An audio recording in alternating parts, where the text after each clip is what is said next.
राधे राधे, कैसे हो सब। मैं दिनेश कुमार। आज बात करते हैं हम मानव हृदय के बारे में। कैसी इसकी संरचना हम समझते हैं, इसकी बाह्य संरचना क्या है, आंतरिक संरचना क्या है और ये कैसे क्रियाविधि है इसकी, यानी ब्लड सर्कुलेट कैसे होता है, समझते हैं। तो बने रहिए हमारे यूट्यूब चैनल के साथ, देखते रहिए।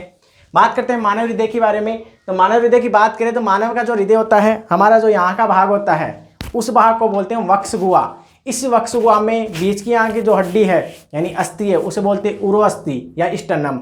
यहाँ पर इस बीच में अंदर की ओर वक्ष गुहा में थोड़ा बाईं ओर झुका हुआ है, ठीक है। और ये बंद मुट्ठी के आकार का होता है और लगभग व्यस्क मनुष्य में 400 ग्राम का होता है और थोड़ी और बाईं ओर ये झुका हुआ है। तो आप देखोगे डायग्राम थोड़ा बाईं ओर झुका हुआ है और इसके दोनों तरफ यहाँ पर क्या है, हमारे लंग्स है, हमारे फेफड़े हैं, ठीक है।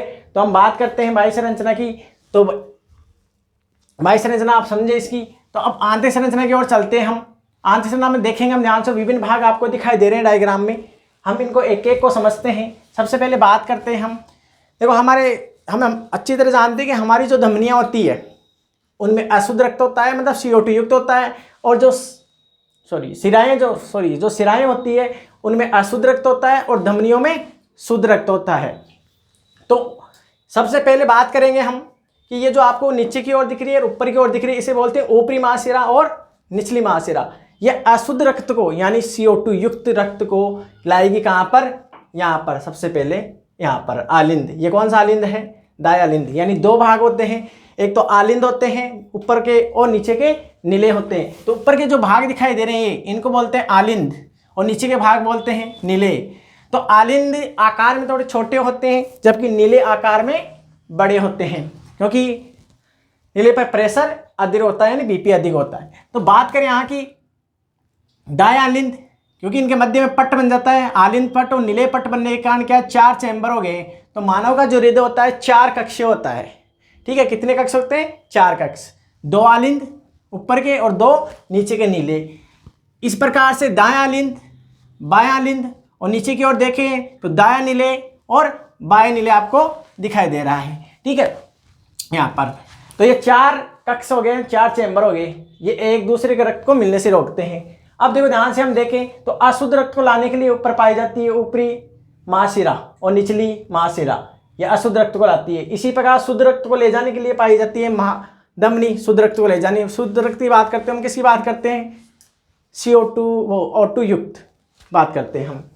इसी प्रकार फुफ्फुसीय धमनी एक एक जोड़ी, यानी एक जोड़ी है, एक इधर की ओर एक इधर की ओर, फुफ्फुसीय शिरा।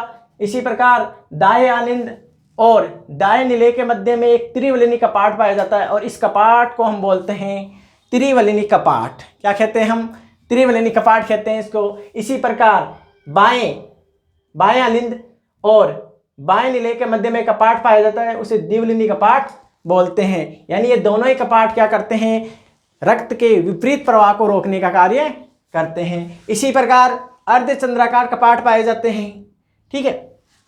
तो दायां यानी त्रिवलिनी कपाट और द्विवलिनी कपाट जब बंद होते हैं तो लब की आवाज़ आती है। किसकी आवाज़ आती है, लब की। और अर्धचंद्राकार कपाट जब बंद होते हैं जब आती है डब की, ठीक है।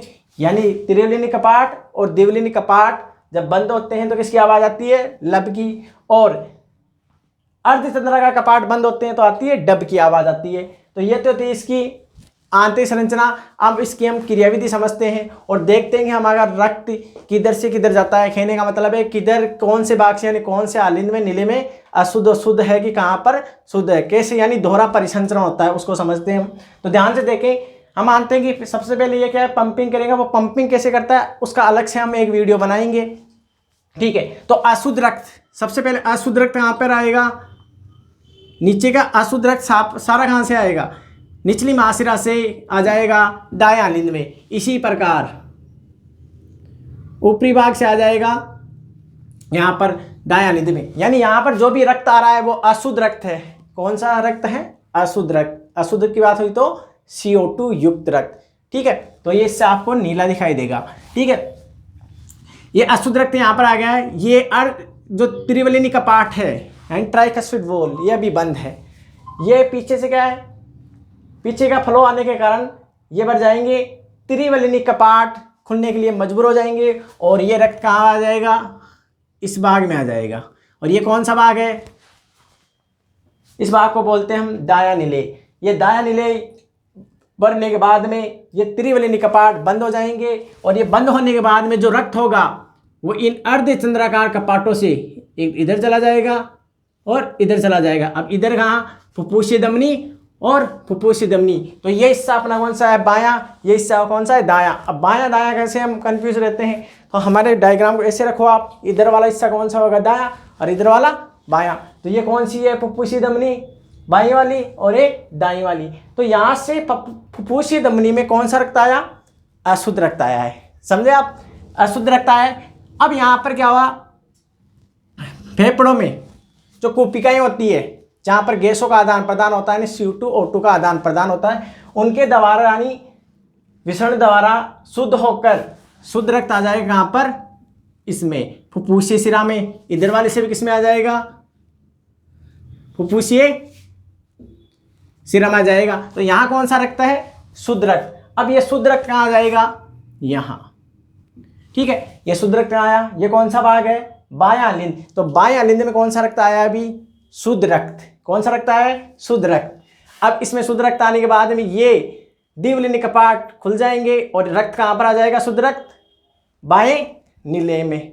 बाएं नीले बनने के बाद में अर्धचंद्राकार कपाट खुलेंगे और रक्त कहाँ चला जाएगा, इधर। इधर का मतलब महाधमनी में, और महाधमनी से फिर कहाँ जाएगा, धमनियों में, और धमनिकाओं में होता होता अंगों तक पहुंच जाएगा। फिर वापस सिराओं से वापस सर्कुलेट होकर वापस हृदय के अंदर इनमें आ जाएगा। तो इस प्रकार क्या है, ये 2 बार चक्कर हुआ, एक तो दैहिक शरीर में हुआ रक्त का परिसंचरण, और एक बार हृदय के अंदर सर्कुलेट हुआ है यानी परिसंचरित हुआ है। इस प्रकार 2 बार परिसंचरण होने के कारण इसे ही दोहरा परिसंचरण कहते हैं। और विलियम हार्वे वैज्ञानिक ने, किस वैज्ञानिक ने, विलियम हार्वे ने रक्त परिसंचरण की खोज की थी, रक्त परिसंचरण की खोज। तो रक्त परिसंचरण को किसने की थी, विलियम हार्वे ने वैज्ञानिक की थी। तो आप समझे कि किधर से किधर की ओर सर्कुलेट होता है। तो ये तो बात हुई इसकी। अब हम बात करते हैं, ठीक है, कि ये धड़कता कैसे है, तो हम देखते हैं अभी, ठीक है। तो ध्यान से हम समझते हैं।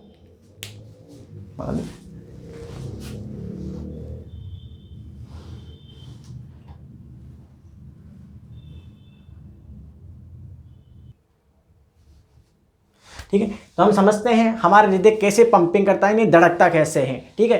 तो देखते हैं हम यहाँ से, समझो आपसे, यहाँ हम बात कर रहे हैं दायां आलिंद की। कौन से हिस्से की, ये हिस्सा अपना दायां है और यहाँ है दायां आलिंद है। ये दायां आलिंद में यहाँ ऊपर की ओर, यहाँ पर क्या है, नोडल उत्तक की बनी संरचना होती है। नोडल उत्तक की बनी यानी पेशिन्यास, क्योंकि आप जानते हैं कि जो मानव हृदय होता है ना, ये एक प्रकार से क्या है, मायोजेनिक है, मतलब पेशी जनित है, पेशी से उत्पन्न होता है, इसमें कोई भी अस्थि नहीं होती है। तो यहाँ का जो उत्तक होता है वो नोडल उत्तक होता है, और इस नोडल उत्तक में क्या है, गति प्रेरक पाया जाता है। गति प्रेरक जिसे पेस मेकर बोलते हैं, पेस मेकर, ठीक है। और ये पेस मेकर की जगह पर, इस पेस मेकर की जगह पर पाया जाता है SAN। अब ये SAN क्या है, SAN इसको बोलते हैं साइनो ऑरिकुलर नोड, यानी इसे बोलते हैं सिरा अलिंद पर्व। क्या बोलते हैं, सिरा अलिंद पर्व। इस सिरा अलिंद पर्व में क्या होता है, स्पंदन होते हैं, सवते स्पंदन होते हैं, जो एक प्रकार से नोडल उत्तक यानी गति प्रेरक से मिलकर बना होता है। तो इस SAN में क्या होते हैं, सवते स्पंदन होते हैं। ये देखो आप, ये स्पंदन से चारों ओर स्पंदन होते हैं। इसी ऐसी संरचना आप एक और यहाँ पर पाई जाती है, नीले में, यहाँ पट के पास में पाई जाती है, जिसमें भी क्या होते हैं, सवते स्पंदन होते हैं। और इस संरचना को बोलते हैं हम, इसको तो बोल देंगे SAN, और इस संरचना को हम बोलते हैं AVN। AVN का मतलब क्या हो गया, ऑरिकुलर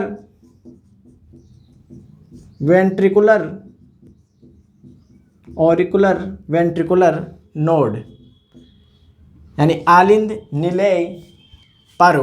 तो इसमें भी क्या होते हैं, सवत स्पंदन होते हैं। अब आप जानते हैं कोई चीज़ कंपन करेगी तो पूरे हार्ट में कंपन होंगे और ये कंपन चारों ओर फैलेंगे, तो इनसे जुड़े कुछ तंतु पाए जाते हैं, ऐसे तंतु से पाए जाते हैं ऐसे। और इस तंतु को हम बोलते हैं, इसकी खोज एक वैज्ञानिक ने की थी, उसका नाम है हिस या हिज। तो इसे बोलते हैं हिस के बंडल या हिसकी पुलिका, हिसके बंडल या हिसकी पुलिका। तो हिस वैज्ञानिक ने इसकी खोज की थी। इसके बंडल कहा जाता है इन्हें, इसके बंडल कहा जाता है, ठीक है। और ये तंतु यहाँ से आगे चलकर पूरे हृदय में ऐसे खूब सारे तंतुओं में डिवाइड हो जाते हैं, ऐसे खूब सारे तंतुओं में डिवाइड हो जाते हैं। और इन तंतुओं की खोज, ठीक है, इन तंतुओं की खोज पुरकंजे वैज्ञानिक ने की थी, इसलिए इन्हें पुरकंजे तंतु कहते हैं। हम क्या बोलते हैं, पुरकंजे तंतु। तो इस प्रकार ये सारे के सारे एसएन नोड से और एवीएन नोड से ये तंतु किसको जाएंगे, हिसके बंडल में, हिसके बंडल से पुरकंजे तंतु में। इस प्रकार हार्ट क्या करेगा, पंपिंग करेगा, ठीक है। तो यानी धड़कना, अपनी भाषा में क्या बोलते हैं, धड़कना। तो ये सवत स्पंदन है, ठीक है। तो ये था एक प्रकार से क्या, धड़कने की प्रोसेस। अब हम समझते हैं कि ये सर्कुलेट वाला था, उसको एक हम सीक्वेंस से समझते हैं कि कैसे किधर की ओर जाता है। तो हम देखते हैं आगे, तो समझते हैं।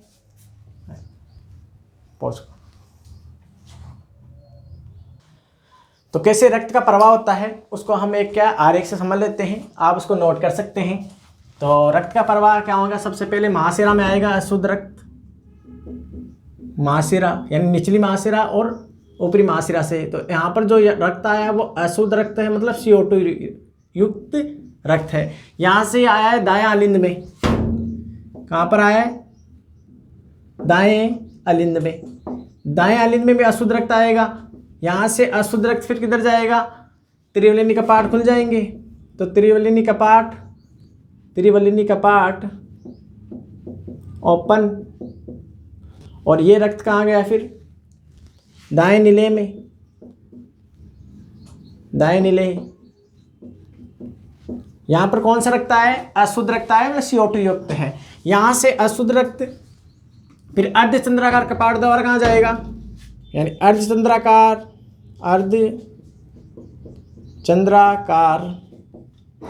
कपाट ओपन, ये खुल जाएंगे और ये कपाट पहले बंद हो जाएंगे, त्रिवलिनी कपाट। और ये रक्त कहाँ जाएगा, फुफ्फुसीय धमनी में, दोनों ओर फुफ्फुसीय धमनी में चला जाएगा, फुफ्फुसीय धमनी में। फुफ्फुसीय धमनी से ये रक्त कहाँ जाएगा, कुपिका के पास, और कुपिकाओं से शुद्ध हो जाएगा। तो यहाँ से शुद्ध हो जाएगा। अब जो यहाँ पर रक्त आएगा फुफ्फुसीय धमनी में वो शुद्ध होगा। तो फुफ्फुसीय यानी पल्मनरी वेन में क्या होगा, शुद्ध रक्त। तो यहाँ पर शुद्ध हो चुका है रक्त, शुद्ध रक्त, ठीक है, शुद्ध रक्त आ गया। ये रक्त कहाँ जाएगा फिर, ये कौन सा भाग है, बायां अलिंद, बाएं अलिंद में शुद्ध रक्त, और बाएं अलिंद से फिर देवलिनी कपाट खुल जाएंगे और ये जाएगा बाएं नीले में, और बाएं नीले से फिर महाधमनी, और महाधमनी से फिर धमनी, और फिर धमनी से होता हुआ वापस ये धमनिकाओं में, और फिर वापस कोशिकाओं या अंगों में जाकर CO2 युक्त होकर फिर सिराओं के माध्यम से महाशिरा में आ जाएगा। तो इस प्रकार ये क्या है, सर्कुलेशन हो गया है। तो आप इसको नोट कर सकते हैं। धन्यवाद, आप बने रहिए हमारे YouTube चैनल के साथ और ऐसे वीडियो आपको भविष्य में मिलते रहेंगे। धन्यवाद, राधे राधे।